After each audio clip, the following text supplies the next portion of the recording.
안녕하세요. 오늘은 국토교통부에서 나온 좀 흥미로운 보도 자료를 같이 보려고 합니다. 네, 안녕하세요. 스마트 도시 데이터 허브 시범 솔루션 발굴 사업 공모 소식인데요. 이게 제목만 보면 좀 어려울 수도 있는데 네, 그 스마트 도시 데이터 허브 이걸 활용하는 사업이죠. 맞습니다. 정부가 도시의 여러 데이터들, 교통이나 안전 같은 거요. 이걸 모아둔 데이터 허브를 이용해서 여러 도시가 함께 쓸 수 있는 새로운 솔루션을 개발한다. 이런 내용이죠. 네, 맞아요. 그 데이터 허브라는 게 일종의 도시의 브레인 같은 건데요. 데이터를 싹 모아서 분석하고 새로운 서비스도 만들고 또 지자체가 도시 운영하는 걸 돕는 그런 플랫폼이거든요. 도시의 브레인이라, 재미있는 표현이네요. 그럼 이 사업 왜 지금 시작하는 거고, 또 구체적으로 어떤 건지 좀 더 자세히 들여다볼까요? 이게 국토교통부가 2022년부터요. 그 광역 지자체들하고 같이 이 데이터 허브를 만들어 왔어요. 그럼 이미 기반은 어느 정도 닦여 있었군요. 그렇죠.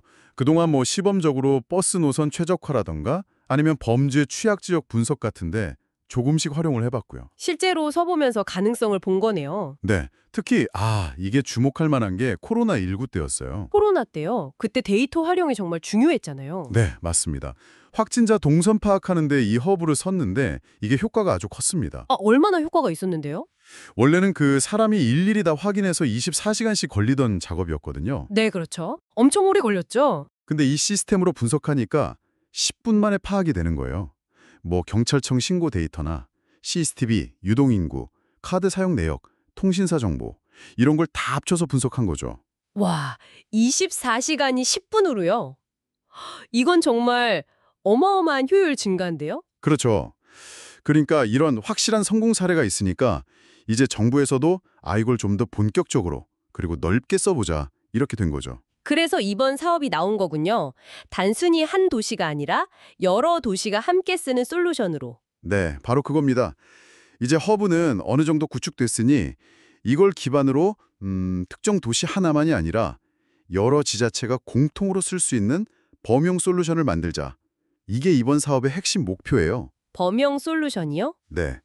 광역 지자체끼리 솔루션을 이렇게 연결하고 공유하면서 데이터 허브 활용도를 확 높이려는 거죠. 그러니까 약간 플랫폼처럼 만들어서 다른 도시들도 쉽게 가져다 쓸 수 있게 하려는 거군요. 맞습니다. 그럼 어떤 지자체들이 참여할 수 있나요? 조건 같은 게 있나요? 일단 데이터 허브가 이미 구축된 광역이나 기초 지자체가 대상이고요. 여기서 좀 눈여겨볼 점은 여러 지자체가 팀을 짜서 그러니까 컨소시엄을 만들어서 같이 응모하면 선정할 때 우대를 해준다는 거예요. 협력을 강조하는 거네요. 광역 아니면 광역 기초 이런 식으로요? 네, 그렇죠. 단순히 기술 개발만 하는 게 아니라 지자체들끼리 협력하는 구조를 만드는 것 자체에도 좀 의미를 두는 것 같아요. 그렇군요. 지원 규모는 어느 정도인가요? 총 3곳을 선정하고요.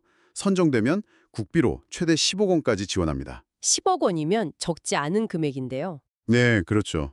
근데 물론 이제 지자체도 똑같이 1대1로 예산을 매칭해야 하는 조건이 붙어 있고요. 매칭 조건이 있군요. 그리고 제가 보니까 정말 흥미로운 조건이 하나 더 있던데요. 어떤 거죠? 개발된 솔루션을 오픈소스로 공개해야 한다는 점이요. 네. 그거 아주 중요합니다. 이게 왜 중요하고 어떤 의미가 있을까요? 그러니까 이게 특정 기업이나 지자체가 기술을 혼자 갖고 있는 게 아니고요. 소스 코드를 다 공개해서 다른 지자체들이 그냥 자유롭게 가져다 쓰고 또 필요하면 개선도 할 수 있게 하는 거예요. 문턱을 확 낮추는 거군요. 그렇죠. 그래야 진짜 실용적이고 널리 쓰일 수 있는 솔루션이 나오고 기술 확산 속도도 빨라질 테니까요. 정부가 그걸 노리는 거죠. 결국 한 곳에서 성공하면 그게 전국으로 빠르게 퍼져나갈 수 있는 그런 생태계를 만들려는 거네요. 기대되는데요. 일정은 어떻게 진행되죠? 2월 23일부터 25일까지 신청서를 받고요. 평가를 해서 7월 중에 최종 성정을 한다고 합니다. 네. 정부 입장도 들어보면 국토부 관계자 말로는 이제 데이터 허브 인프라는 어느 정도 갖춰졌으니까 본격적으로 활용할 때다. 이 사업이 국민 편의나 삶의 질을 높이는 서비스의 마중물이 되길 바란다. 이런 이야기고요. 네, 맞아요. 그 마중물이란 표현이 딱 맞는 것 같아요. 이걸 시작으로 해서 데이터 기반의 도시 문제 해결 솔루션들이 막 공유되고 퍼져나가는 그런 흐름을 만들고 싶어 하는 게 보입니다. 자, 그럼 정리를 좀 해볼까요? 정부가 이미 만들어 놓은 스마트 도시 데이터 허브라는 기반 위에서 이제는 여러 도시가 함께 쓸 수 있는 실용적인 솔루션을 발굴하고 이걸 또 오픈소스로 풀어서 전국적으로 확산시키려는 어떻게 보면 첫 단추를 깨는 사업이다. 이렇게 볼 수 있겠네요. 네, 맞습니다. 핵심은 공동 활용, 그리고 오픈소스 공개를 통한 확산. 이게 키워드죠. 그렇죠. 이게 단순히 뭐 기술 공모전 이런 게 아니라 우리가 실제로 살아가는 도시의 문제들, 뭐 교통체증이라든지 아니면 안전 문제 같은 것들을 데이터를 통해서 좀 더 똑똑하게 해결해 보려는 시도인 거잖아요. 네. 아까 말씀드린 것처럼 감염병 대응 효율을 높인다거나 아니면 범죄 예측 같은 분야에서 정말 실질적인 변화를 가져올 수도 있겠죠? 네. 듣고 계신 여러분께도 시사하는 바가 있을 것 같은데요. 특히 이 솔루션을 오픈소스로 공개한다는 점, 이게 참 매력적인 것 같아요. 만약 여러분이 사는 도시의 문제를 해결하기 위해서요, 다른 도시에서 이미 잘 돌아가고 있는 데이터 기반 솔루션을 쉽게 가져와서 적용할 수 있다면 어떤 문제를 가장 먼저 해결해 보고 싶으신가요? 거기서 한 발 더 나아가서 이런 고민도 해볼 수 있을 것 같아요. 기술적으로야 솔루션을 공유할 수 있겠지만 실제로 서로 다른 지자체들이 데이터를 매끄럽게 공유하고 또 솔루션을 같이 활용하려면 현실적으로 어떤 어려움들이 있을까? 뭐 예를 들면 데이터 형식이 다 다르다거나 개인정보 보호 규정이 좀 걸린다거나 아니면 기관끼리 협조가 잘 안 된다거나 이런 현실적인 문제들도 한번 같이 생각해 보면 좋을 것 같습니다. 그러네요. 좋은 질문입니다.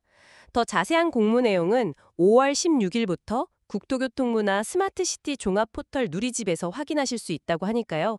관심 있으신 분들은 직접 찾아보시는 것도 좋겠습니다.